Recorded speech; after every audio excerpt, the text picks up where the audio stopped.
बिस्मिल्लाहिर्रहमानिर्रहीम। हम आज के लेक्चर में जो टॉपिक पढ़ने जा रहे हैं, इस टॉपिक का नाम है जी interference of the waves.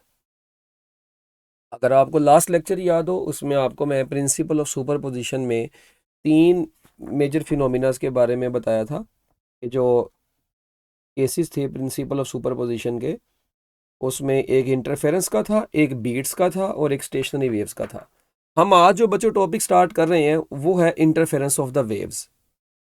Interference basically होती क्या है? अगर दो वेव्स हैं, ठीक है, अगर वो सेम फ्रीक्वेंसी की हो, हमने पढ़ा था when two waves of the same frequency and travelling in the same direction, और सेम डायरेक्शन में ट्रेवल कर रही हो, तो वो दोनों वेव्स सुपरपोज होकर जो फिनोमिना बनाती हैं, हम उस फिनोमिने को इंटरफेरेंस का नाम देते थे।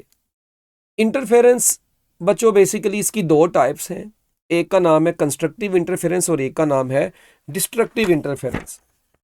अगर आप लोगों को याद हो थोड़ा बहुत, हम लोगों ने जो प्रीवियस लेक्चर के अंदर हमने देखा था कि भाई दो वेव्स आई, वो आपस में सुपरपोज नहीं, उनका रिजल्टेंट डिस्प्लेसमेंट जो बना वो इंडिविजुअल वेव्स के डिस्प्लेसमेंट्स के सम के बराबर था। अच्छा, अब इंटरफेरेंस की अगर टाइप्स की बात की जाए ना, तो बच्चों इंटरफेरेंस की दो टाइप्स हैं। टॉपिक बहुत इंटरेस्टिंग है, आपने बड़े गौर से इसको सुनना है, ठीक है, बहुत मजा आएगा इस टॉपिक को। बच्चे अक्सर का छोड़ देते हैं, मगर ये बड़ा कॉन्सेप्चुअल टॉपिक और बड़ा इंटरेस्टिंग टॉपिक है।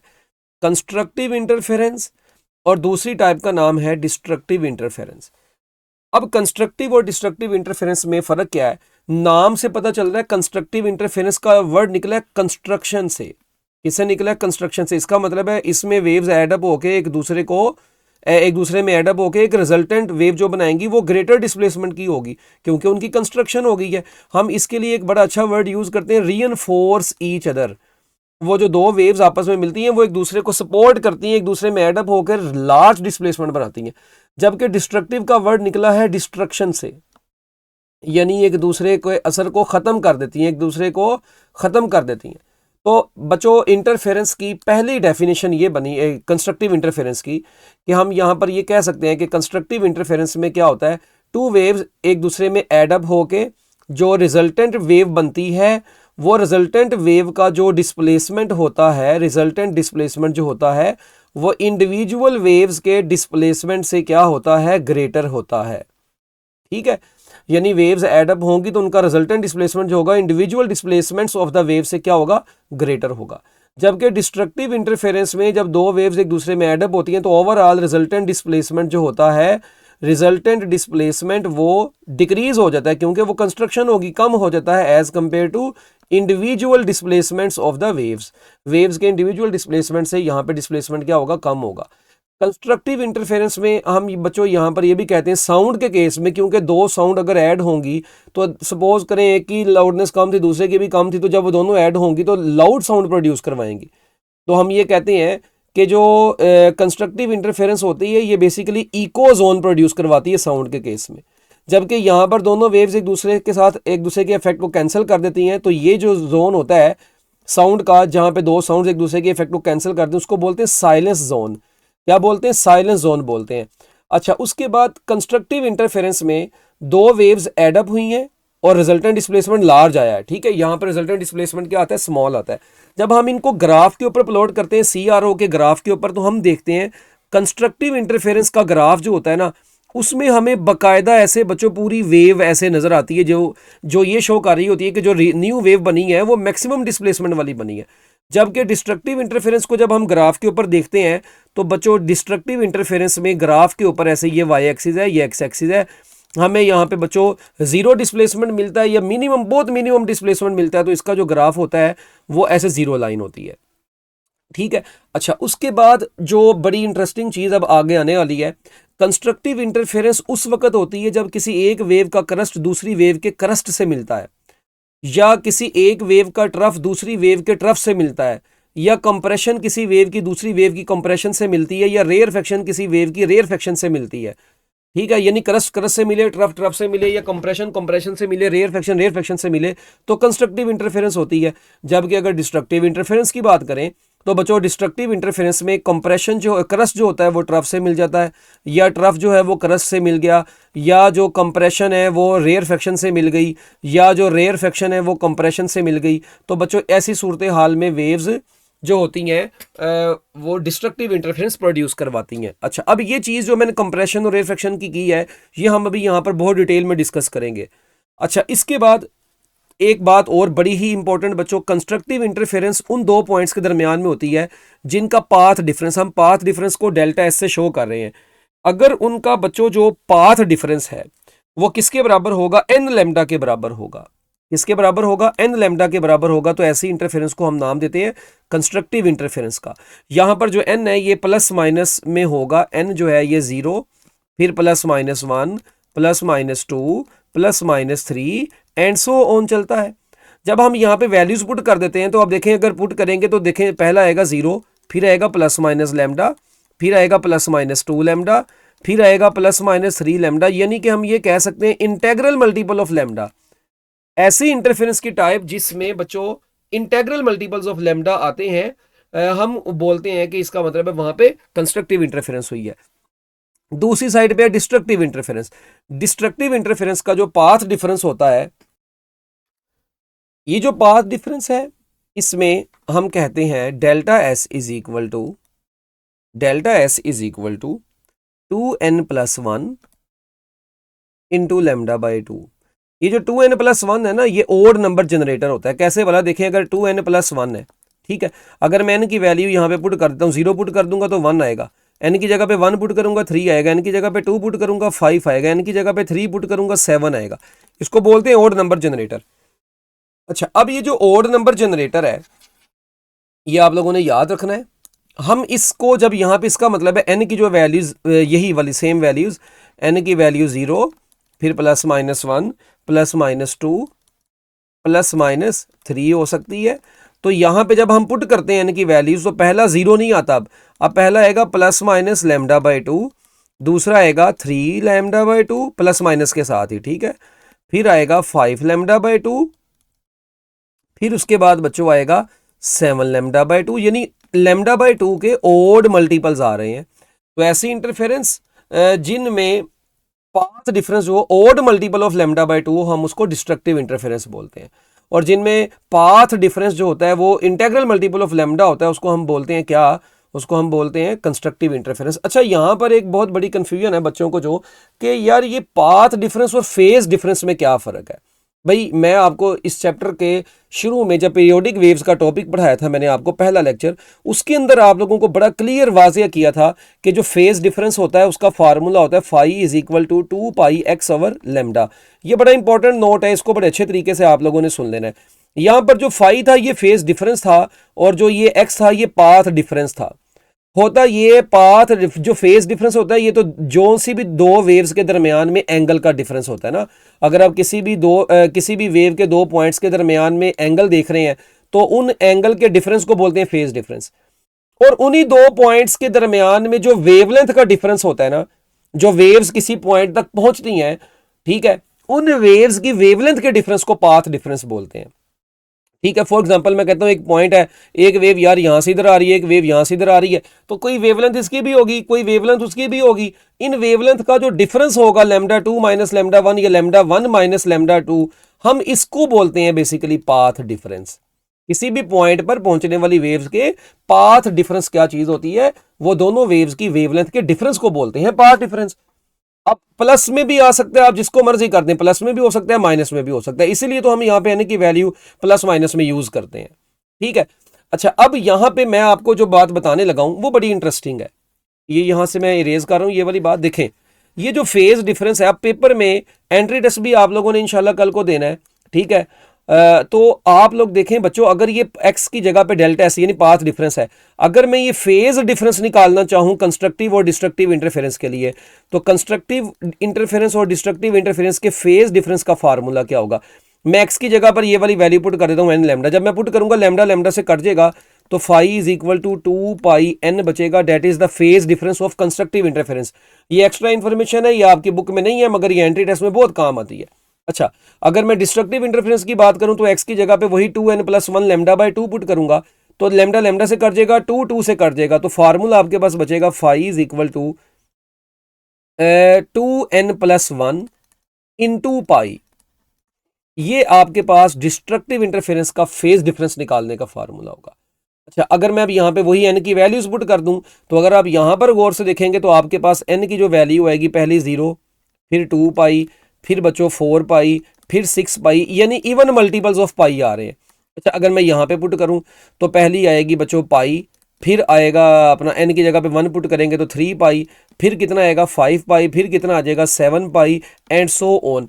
अब यहाँ पे आपने एक बड़ी इंटरेस्टिंग चीज नोट की होगी बच्चों, कि जो फेज डिफरेंस है डिस्ट्रक्टिव इंटरफेरेंस का, वो ओड मल्टीपल्स ऑफ पाई आ रहे हैं, जबकि जो पाथ डिफरेंस था वो odd multiples of lambda by 2 आ रहे थे। ऐसे ही है, तो ये आपने कंफ्यूज नहीं होना।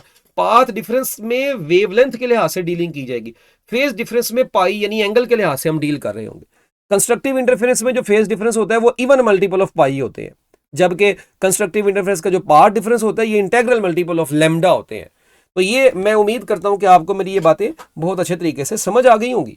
ले जी, अब ये सारी बातों के बाद हम बेसिकली जो अपनी असल चीज़ की तरफ चलने लगे हैं, जो बच्चों को बहुत कंफ्यूज करती हैं, वो ये बुक में बनी हुई ड्राउनी ड्राउनी डायग्राम्स हैं। बच्चे देख के इनको डर जाते हैं। तो पहली बात तो ये है कि आपने मेरा पुत्र घबराना नहीं है, अभी आपको ये टॉपिक ऐसा समझ आ जाएगा कि इंशाल्लाह आप लोग बहुत अच्छे तरीके से इसको लोगों को भी समझाएंगे। देखें, हमारे पास है AG, इसको हम नाम देते हैं ऑडियो जनरेटर का। ये ऑडियो जनरेटर से कोई भी साउंड आई, ठीक है। अच्छा, ये साउंड यहाँ से आई, ये PA पावर एम्पलीफायर है। पावर एम्पलीफायर आपको पता क्या काम करता है, किसी भी आने वाली साउंड की फ्रीक्वेंसी को चेंज नहीं करेगा, उसकी वेवलेंथ को चेंज नहीं करता, जस्ट उसका एम्पलीट्यूड बढ़ाता है। ये पावर एम्पलीफायर ने आने वाली साउंड का एम्पलीट्यूड बढ़ा के यहाँ से इस स्पीकर S1 को प्रोवाइड कर दी ये साउंड, और ये स्पीकर S2 को प्रोवाइड कर दी। अब स्पीकर S1 से और S2 से साउंड्स आ रही हैं। अब ये बहुत सारी आ रही होंगी ना, यहाँ से साउंड ऐसे निकल रही है, यहाँ से भी ऐसे निकल रही है। तो कहते हैं यहाँ पे ना हमने क्या काम किया हुआ है, ये दो जो आप लोगों को लाइंस नजर आ रही है, एक डॉटेड लाइन है और एक सॉलिड लाइन है।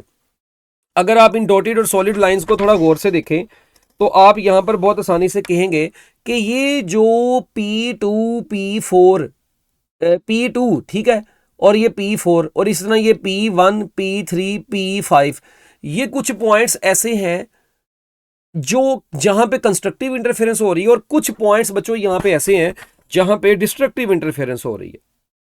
ठीक है, अब कहा जाता है जी जो P2 और P4 हैं वो डिस्ट्रक्टिव इंटरफेरेंस के पॉइंट्स हैं, P1 P3 और P5 जो हैं वो कंस्ट्रक्टिव इंटरफेरेंस के पॉइंट्स हैं। आपको कैसे पता चला?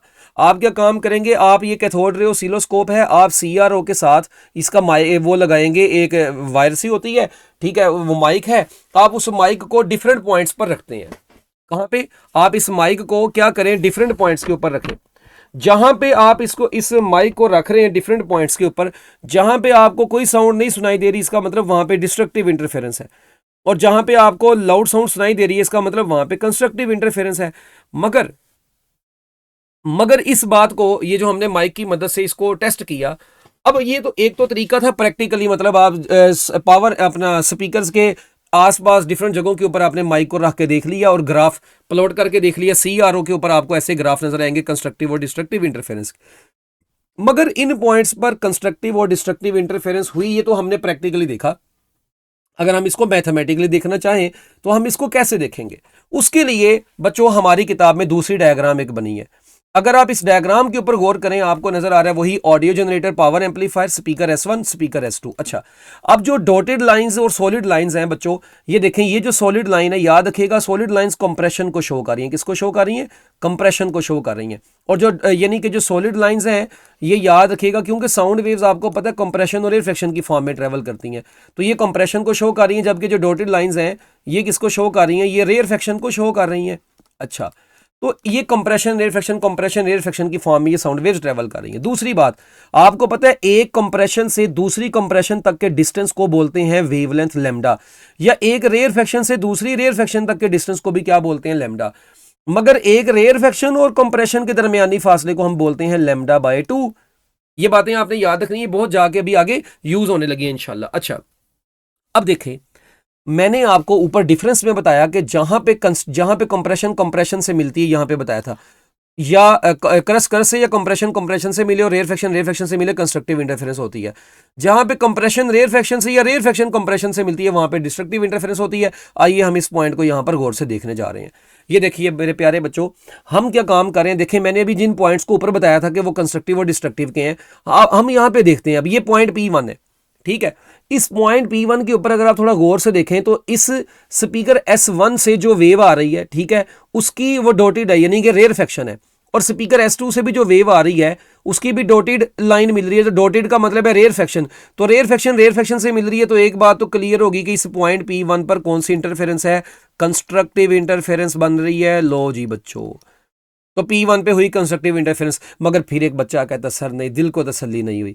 तो आइए हम आपके तसल्ली दिल की खातिर क्या काम करते हैं, हम इस पॉइंट P1 तक का पाथ डिफरेंस निकालते हैं।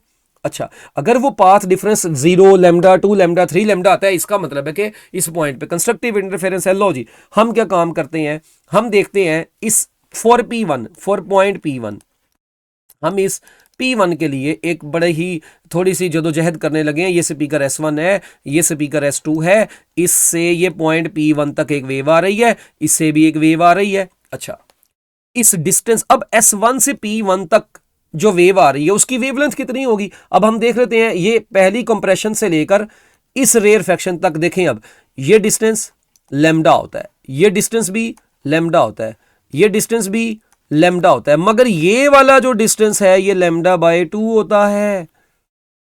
इसका मतलब है 3 लैम्डा और ये λ/2। स्पीकर S1 से P1 तक का डिस्टेंस है 3 लैम्डा प्लस λ/2।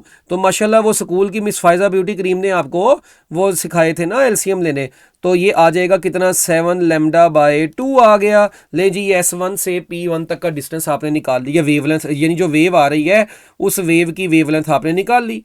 अच्छा, अब बात करते हैं जी स्पीकर S2 से पॉइंट P1 तक, यानी स्पीकर S2 से ये पॉइंट P1 तक का क्या माहौल बन रहा है। तो लो जी, ये स्पीकर S2 और P1 के दरमियान में देखें, ये डिस्टेंस लैम्डा, ये भी डिस्टेंस लैम्डा, ये भी डिस्टेंस लैम्डा, ये भी डिस्टेंस लैम्डा, मगर ये वाला जो डिस्टेंस है क्योंकि यही तो इधर जा रही है, ये λ/2। तो λ/2 जमा 4 लैम्डा, λ/2 जमा 4 लैम्डा। ये देखो ना, ये लैम्डा, ये लैम्डा, ये लैम्डा, ये लैम्डा, 4 लैम्डा जमा λ/2। तो आपके पास मेरे खूबसूरत बच्चों कितना आंसर आ गया, ये आपके पास जो आंसर आएगा ये आ जाएगा 9 λ/2। अच्छा, अब पाथ डिफरेंस हमको तो निकालना है। अब मैंने आपको बताया कि जो पाथ डिफरेंस होगा वो दोनों का डिफरेंस होगा। एक बच्चा कहता है सर जी मैंने तो निकालना है S2P1। किस तरीके से निकालना है, S2P1 माइनस S1P1, ये नहीं, हालांकि आप ऐसे भी निकाल सकते हैं S1P1 माइनस S2P1। अच्छा, दोनों से निकाल लेते हैं। S2P1 वाला बड़ा डिस्टेंस है तो ये 9 λ/2 माइनस 7 λ/2। जब आप इसको कैलकुलेट करेंगे तो λ/2 को कॉमन लेने, 9 माइनस 7 तो 2 λ/2 कट गया, तो आंसर आ गया प्लस लैम्डा। अगर यहां पे करेंगे तो ये 7 λ/2 माइनस 9 λ/2, तो आप देखिएगा अब आपका आंसर आ जाएगा माइनस लैम्डा। तो भाई प्लस माइनस लैम्डा, यानी कि यहाँ पर जो पाथ डिफरेंस आ रहा है ये प्लस माइनस लैम्डा आ रहा है, और ये किसकी इंटरफेरेंस की कंडीशन होती है, कंस्ट्रक्टिव इंटरफेरेंस की। इट मीन्स के हमारे इस पॉइंट P1 पर कौन सी इंटरफेरेंस है, कंस्ट्रक्टिव इंटरफेरेंस है। इसी तरह बच्चों आप P2, P3, P4, P5 सब पॉइंट्स के लिए निकालेंगे। लेट वी से यार मैं अब कैलकुलेट करने जाता हूं P2 पॉइंट को। अच्छा, अब P2 पॉइंट जो है वो ये वाला है, ये ठीक है। अब P2 पॉइंट तक भी सेम आपने यही काम करना है। S1 से P2 तक का पहले डिस्टेंस देखें, फिर S2 से P2 का डिस्टेंस देखें और उन दोनों डिस्टेंसेस को माइनस करें। अगर तो वो इस रेंज में आ जाता है, ये वाली रेंज में पाथ डिफरेंस इस रेंज में आता है, इसका मतलब कंस्ट्रक्टिव, और अगर इस रेंज में आएगा तो डिस्ट्रक्टिव। तो कंस्ट्रक्टिव का तो मैंने आपको बता दिया तरीका है। अब हम की एक पॉइंट लेते हैं डिस्ट्रक्टिव इंटरफेरेंस का। लेट वी से अगर आप गौर से देखें तो इनमें से ये P2 वाला जो पॉइंट है इसी को हम देखते हैं, या अगर P4 वाले को भी देख लें, ये P4 में भी एक सॉलिड एक कंप्रेशन से मिल रही है, कंप्रेशन रिफ्रैक्शन से मिल रही है। तो चलो हम P4 के लिए ले लेते हैं ना। अच्छा, अब P4 पॉइंट P4 यहां पर क्या माहौल बनेगा, जरा गौर से सुनिएगा बच्चों। P4 पॉइंट के ऊपर हमने क्या काम करना है, सबसे पहले तो देखें S1 से हम जा रहे हैं P4 तक, और इधर से S2 से भी आएंगे P4 तक। अच्छा, S1 से P4 है ये। अब देखें ज़रा, ये distance lambda, 2 lambda, 3 lambda, 4 lambda, यानी कि S1 से P4 तक का जो टोटल डिस्टेंस ये बन रहा है, ये बन रहा है बच्चों 4 लैम्डा।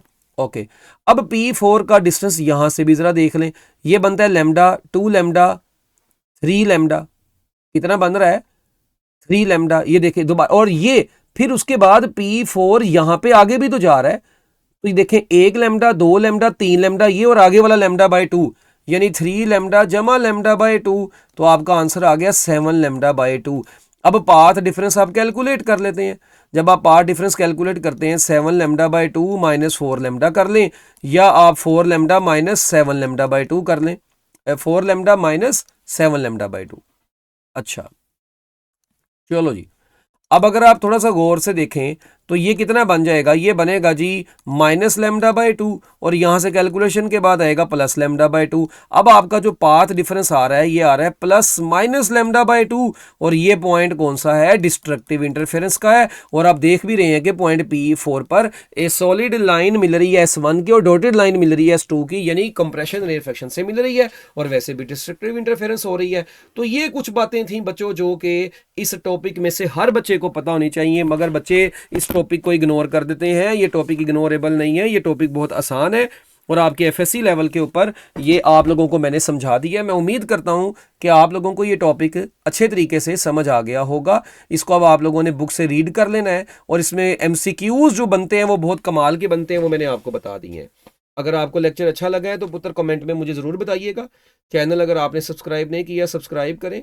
और इसके अलावा कोई भी क्वेश्चन होता है तो आप मुझे वॉइस मैसेज कर सकते हैं व्हाट्सएप के ऊपर, और मैं इंशाल्लाह आप लोगों को आपके क्वेश्चन का आंसर प्रोवाइड करूंगा जी। बहुत शुक्रिया आप लोगों का। अल्लाह हाफिज़।